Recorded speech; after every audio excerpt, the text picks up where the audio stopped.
Շնորհակալություն, ես կարծում եմ դուք շատ տպավորված եք նախկին բանախոսից, որը ներկայացնում է երիտթուրքերի հետ նախկինում կոալիցիա կազմակերպած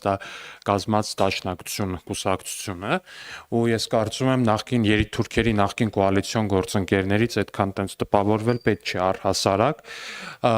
այնուամենայնիվ թույլ տվեք ասել, որ իրական Հայաստանում ցեղասպանությունը տեղ պիտի չունենա առհասարակ Հայաստանում այլևս երբեք ցեղասպանություն պիտի չլինի, ինչպես օրինակ տեղի ունեցավ նաև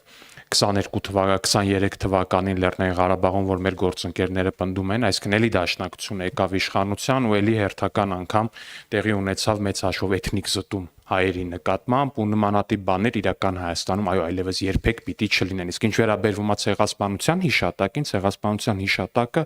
մեր բոլորի սրտերում է, ի տարբերություն օրինակ